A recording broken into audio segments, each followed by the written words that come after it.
Hello everyone, welcome back dear students.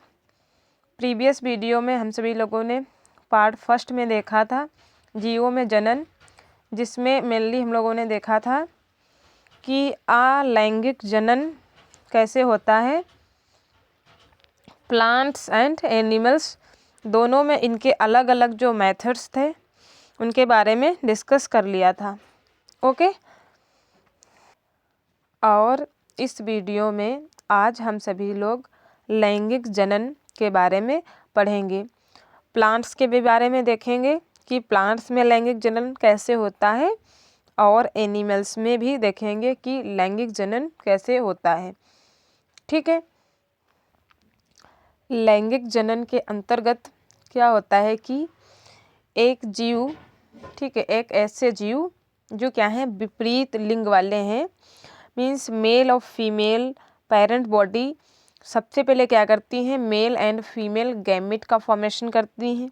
ठीक है, gamete का फॉर्मेशन करने के बाद वो गैमिट क्या होते हैं, एक दूसरे के निकट जाते हैं एंड उनमें क्या होता है, फर्टिलाइजेशन होता है।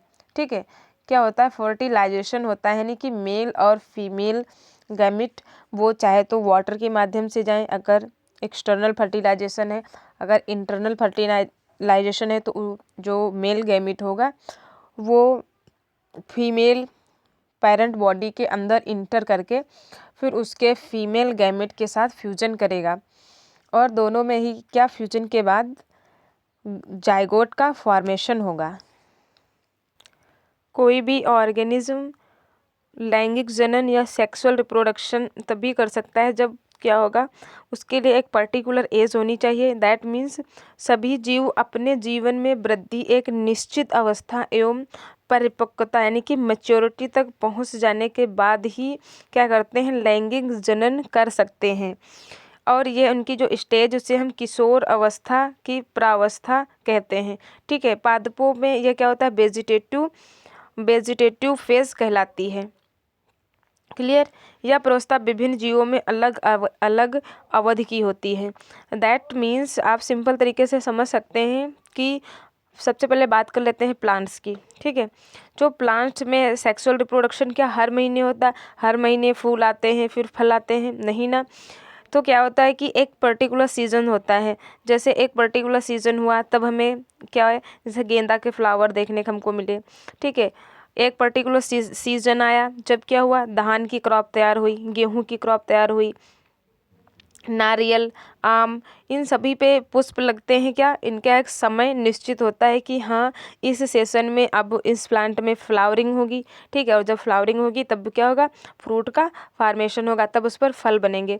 तो हर एक ऑर्गेनिज्म एंड प्लांट में क्या होता है कि एक सीजन होती है जब उसमें फ्लावरिंग होती है, तब जाके कहीं फूल बनते हैं, फूल से फिर फल और सीड्स का फॉर्मेशन होता है। ठीक है, तभी उन्हें हम क्या कहते हैं, जैसे अगर किसी फ्रूट की बात करें तो हम कहेंगे ना कि ये फल क्या है, फल मौसमी है।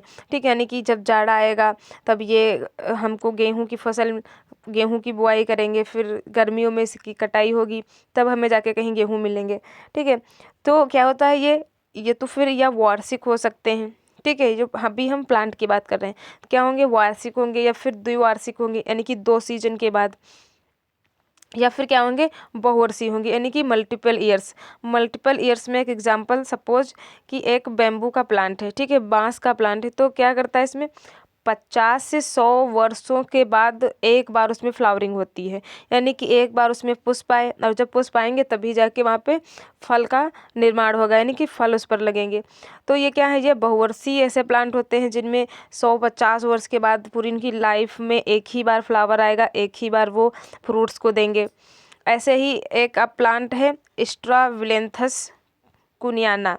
ठीक है, जिसको हम लोग नीला कुरेंजी भी कहते हैं। इसमें 12 वर्षों में एक बार पुष्प आता है। ठीक है, कब आता है, 12 वर्षों के बाद एक बार पुष्प आता है। सितंबर और अक्टूबर में 2006 में फ्लावरिंग हुई थी, उसके बाद 2012 में फ्लावरिंग हुई थी।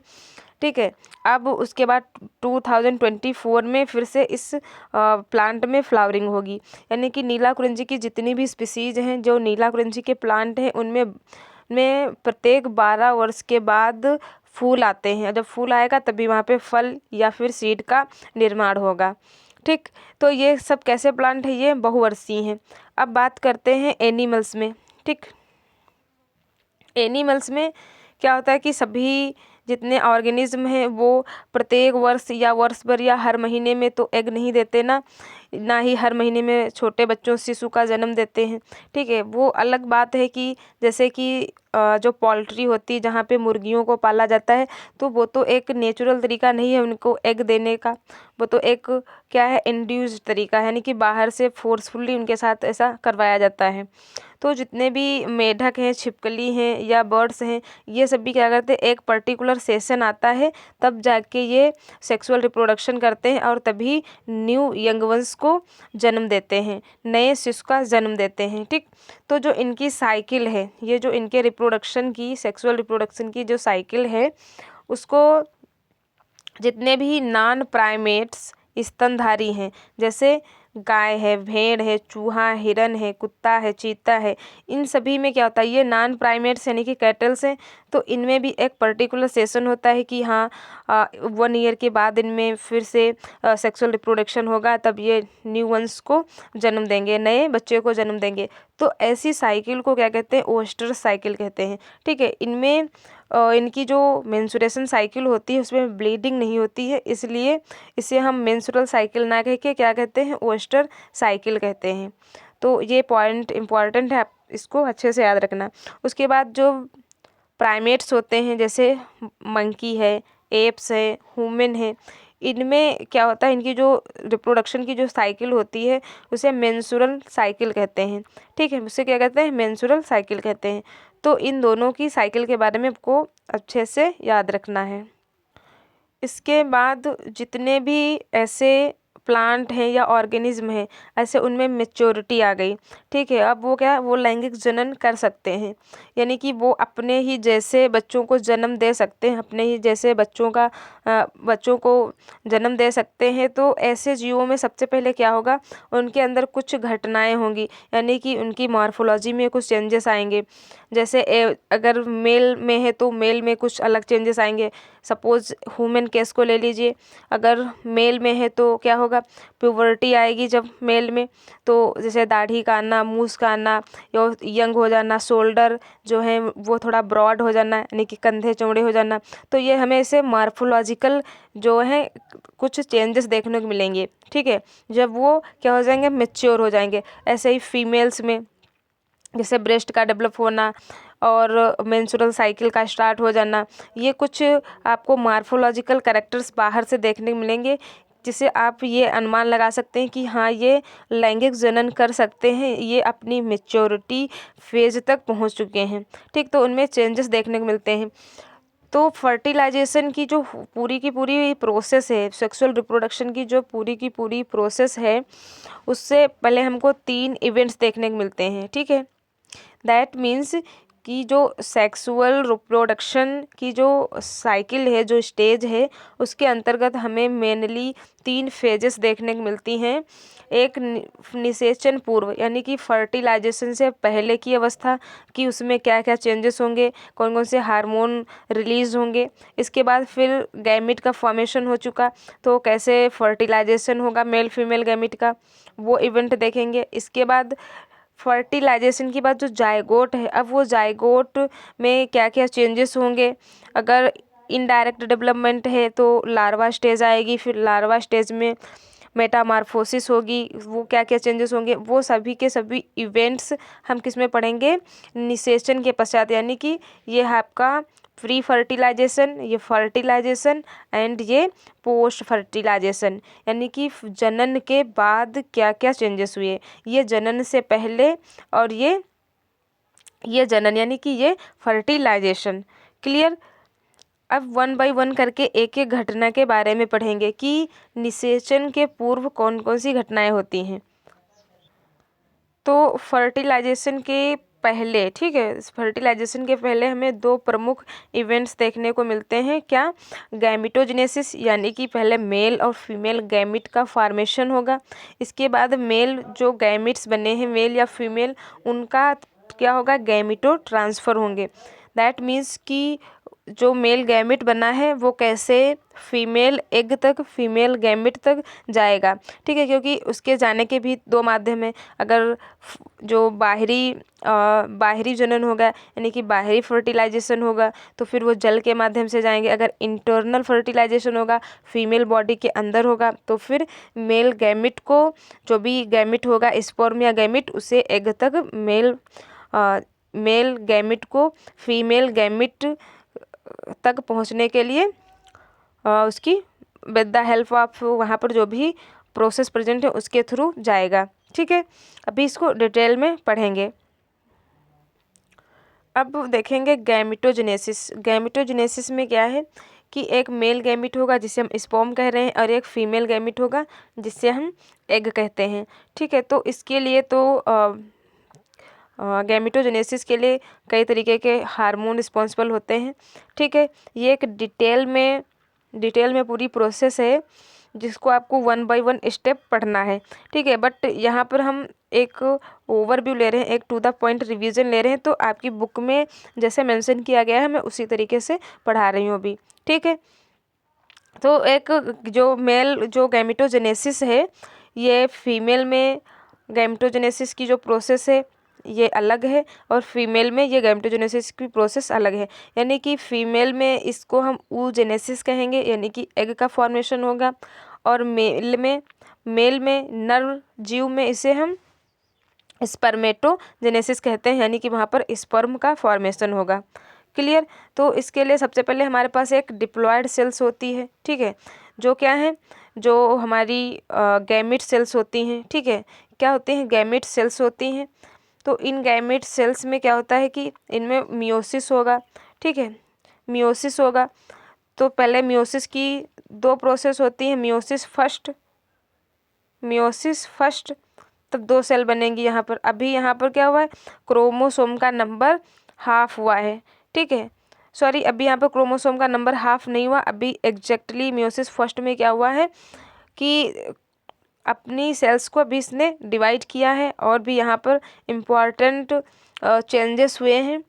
इसके बाद मियोसिस सेकेंड हुई। ठीक है, मियोसिस सेकेंड की फेज आएगी, तब इन्हीं 2 सेल्स से क्या होंगी, 4 फर्दर सेल्स बनेंगी जिन्हें हम क्या कहेंगे, स्पर्मेटिड्स कहेंगे। और स्पर्मेटिड्स के बाद स्पर्मियोजेनेसिस होगी और इसमें अब ये स्पर्मेटिड्स फॉर्मेशन हो गया। फिर स्पर्मेटिड्स में फिर से चेंजेस होंगे जिस प्रोसेस को हम स्पर्मियोजेनेसिस कहेंगे, और फिर जाके फाइनली 4 स्पर्म का फॉर्मेशन होगा। ठीक है, क्या होगा, 4 स्पर्म का। इस तरीके से ये जो 4 सेल्स हमारे पास स्पर्मेटिड्स थी, ये इस तरीके से मेल स्पर्म का फॉर्मेशन कर लेंगी। ठीक है, 4 मेल स्पर्म का फॉर्मेशन हो जाएगा इस तरीके से। तो ये क्या था, ये तो सिंपली हमने मेल गैमेटोजेनेसिस में बताया कि स्पर्मेटोजेनेसिस कैसे होती है। ठीक है, ऐसे ही फीमेल में oogenesis की प्रोसेस होगी, तो वहाँ पर एक हमारे पास गैमेट सेल्स होंगी। जो गैमेट सेल्स है ये तो अभी डिप्लॉयड है। इसके बाद इसमें फिर से मियोसिस होगा। तो मियोसिस फर्स्ट होगा तो 2 सेल्स बनेंगी। एक सेल्स होगी जो फर्दर फिर से मियोसिस सेकेंड को परफॉर्म करेंगी, बट ये वाली क्या हो जाएगी, ये पोलर न्यूक्लियाई बना लेगी। ठीक है, ये क्या बना लेगी, पोलर न्यूक्लियाई बना लेगी। इसके बाद मियोसिस सेकेंड होगा, जो हमारे पास ये सेल्स थी, अब इसमें क्या होगा, मियोसिस सेकेंड होगा। ठीक है, मियोसिस सेकेंड होगा। उसके बाद फिर से 2 सेल्स बनेंगी जिसमें से एक पोलर न्यूक्लियाई बना लेगी और एक एग का फॉर्मेशन होगा। तो फाइनली इसमें जाके क्या होगा, एग का फॉर्मेशन होगा, अब जो कि क्या है, हेप्लॉइड है। ठीक, अब ये क्या हो जाएगी, हेप्लॉइड हो जाएगी। तो यानी कि 2 पोलर बॉडी बनेंगी और एक एग का फॉर्मेशन होगा इस तरीके से। अब एक एग का फॉर्मेशन हो गया, आप इसको अच्छे से समझने की कोशिश करना। एग का फॉर्मेशन हो गया, ठीक है, और क्या हुआ, स्पर्म का फॉर्मेशन हो गया। ठीक है, तो अब वो जो 4 स्पर्म बने थे, तो उसमें से कोई एक स्पर्म आके इस एग को क्या करेगा, पेनिट्रेट करेगा। इस एग को आके पेनिट्रेट करेगा, यानी कि इसके साथ इसको फ्यूज़ कर लेगा। ये स्पर्म है, ठीक, इसके साथ इसको फ्यूज़ कर लेगा। फ्यूजन के दौरान एग का जो बहुत सारे वहाँ पे भी क्या कन्फॉर्मेशनल चेंजेस इवेंट्स होते हैं, तब जाके एग को ये फर्टिलाइज कर पाता है। फर्टिलाइज कर लेगा तो देन आफ्टर ये जायगोट का फॉर्मेशन हो जाएगा। ठीक। ठीक है। अब फिर यही जाइगोट आगे डेवलप करेगा और एक होल, अगर प्लांट है तो फिर होल प्लांट बॉडी का फॉर्मेशन कर लेगा। अगर यह प्रोसेस किसी एनिमल में हो रही थी तो एक फाइनली यहाँ से डेवलपमेंट करके ये एनिमल का फॉर्मेशन कर लेगा। क्लियर? आई होप आपको यहाँ तक गैमेटोजेनेसिस समझ में आया होगा। क्लियर?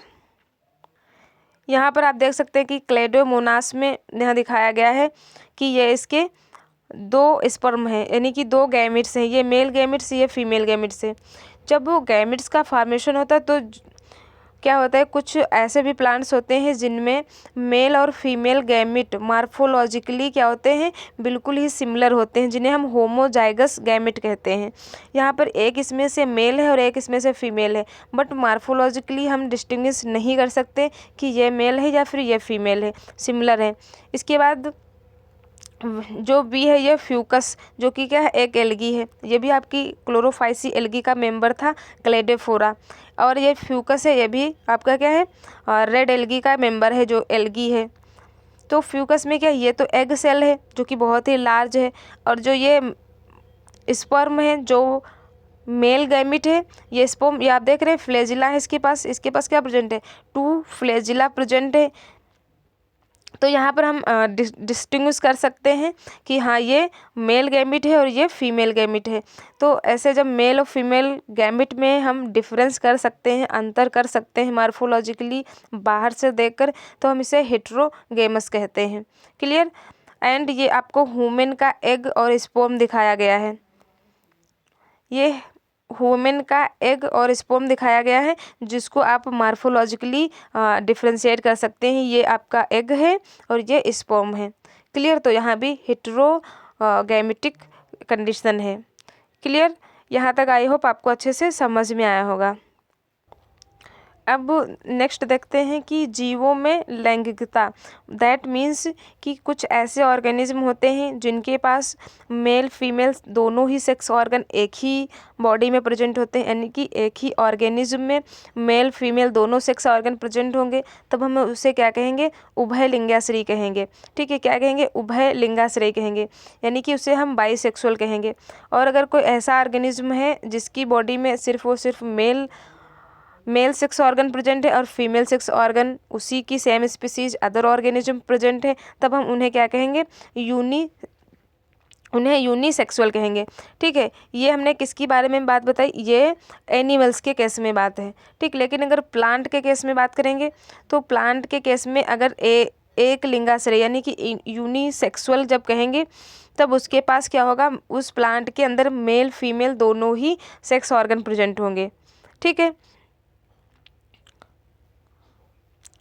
नाउ प्लांट के केस में क्या होगा कि अगर एक लिंगाश्रयी है तो उसे यूनिसेक्सुअल या फिर उसे हम डायोसियस कहते हैं। ठीक है, यूनिसेक्सुअल या फिर डायोसियस कहते हैं, मींस कि एक प्लांट है जिसके पास केवल मेल सेक्स ऑर्गन है, जिसे हम क्या कहते हैं, जिसे एंड्रोसियम कहते हैं। ठीक है, या फिर जिसे क्या कहते हैं, गाइनोसियम कहते हैं, स्त्री केसर। तो उन्हें क्या कहेंगे, यूनिसेक्सुअल या फिर हम उन्हें डायोसियस कहेंगे।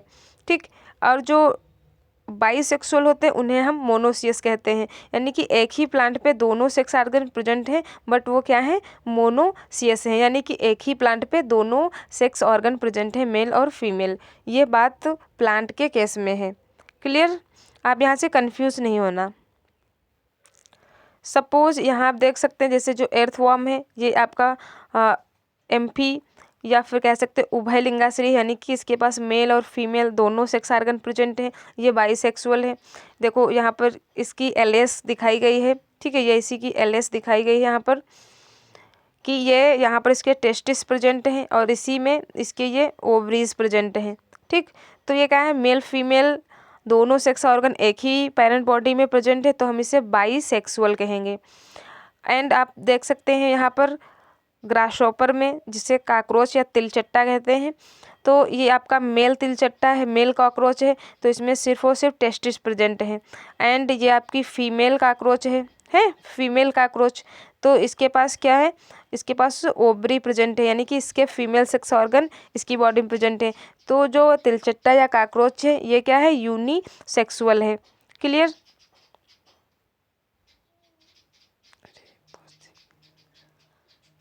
यहाँ आप देख सकते हैं आप, ये क्या है, एंड्रोसियम जिसे पुंकेसर कहते हैं, ठीक है, स्टेमन है ये। तो ये मेल सेक्स ऑर्गन है। एंड ये क्या है, ये गाइनोसियम है जिसे हम गाइनोसियम की यूनिट जिसे हम पिस्टिल कहते हैं। तो ये क्या है, ये फीमेल सेक्स ऑर्गन है।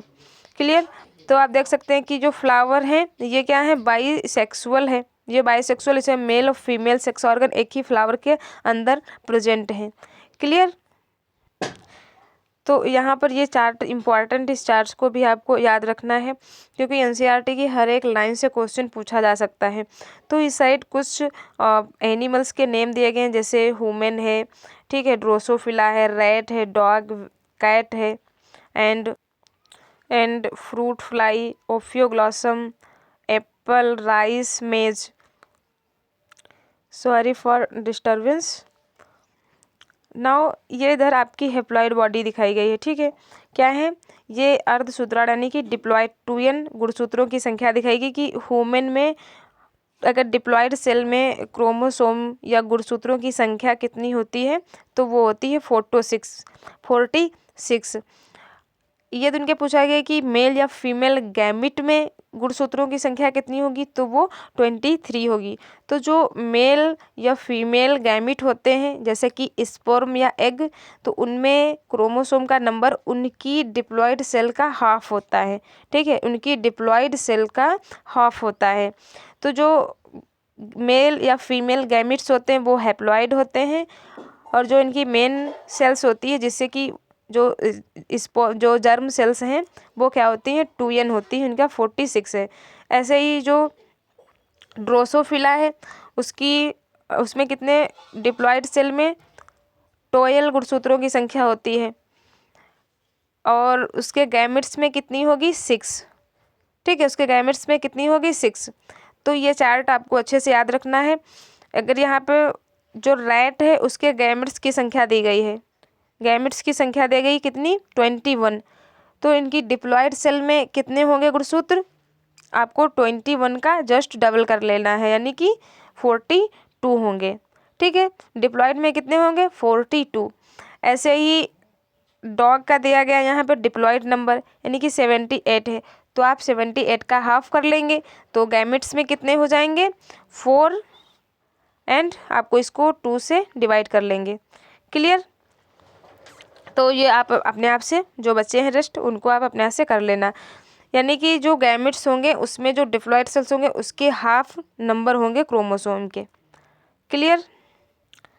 नेक्स्ट, गैमेट स्ट्रक्चर के दौरान सेल डिवीजन, जो अभी हमने इससे पहले गैमेटोजेनेसिस पढ़ाया था, स्पर्मेटोजेनेसिस एंड oogenesis। तो वहाँ पर मैं बताया था कि एक जोम सेल्स थी, ठीक है, डिप्लॉइड सेल्स थी जो डिवाइड करके गैमेट्स का फॉर्मेशन कर रही थी, ठीक है, क्या कर रही थी, गैमेट्स का फॉर्मेशन कर रही थी, जो कि क्या थे, हैप्लॉइड थे, ठीक। तो ये प्रोसेस कैसे हो पा रही थी, क्योंकि उसमें मियोसिस हो रहा था, जो जोम सेल्स थी उसमें मियोसिस हो रहा था। अब मियोसिस और माइटोसिस की जब प्रोसेस पढ़ाएंगे तब बताएंगे कि मियोसिस और माइटोसिस कैसे होती है, ठीक है। तो इस वीडियो में इतना ही रखते हैं, वीडियो नहीं लॉन्ग हो जाएगी फिर तो आप बोर होंगे, और थोड़ा थोड़ा करके पढ़ेंगे जिससे हम लोग टू द पॉइंट चीज़ों को अच्छे से समझ लें। नेक्स्ट वीडियो में हम लोग बात करेंगे किसकी, गैमेट ट्रांसफ़र की। गैमेटो ट्रांसफ़र जो प्रोसेस है, यानी कि अभी तक मेल फीमेल गैमेट का फॉर्मेशन हो गया, एग या स्पर्म का फॉर्मेशन कर लिया, ठीक है। अब उसका कैसे फ्यूजन होगा, किस तरीके से वो जायगोट बनाएंगे, फिर जायगोट से कैसे न्यू ऑर्गेनिज्म बनेगा, इन चीज़ों को हम नेक्स्ट वीडियो में देखेंगे। ओके, आई होप आपको यहाँ तक अच्छे से समझ में आया होगा। अगर आपने अच्छे से पढ़ा होगा तो डेफिनेटली, अगर नहीं समझ में आया तो आप 2-3 बार वीडियो को रिपीट करें एंड इस बुक को भी अच्छे से पढ़ें, तो आपको डेफिनेटली समझ में आएगा। Okay, so thanks for watching.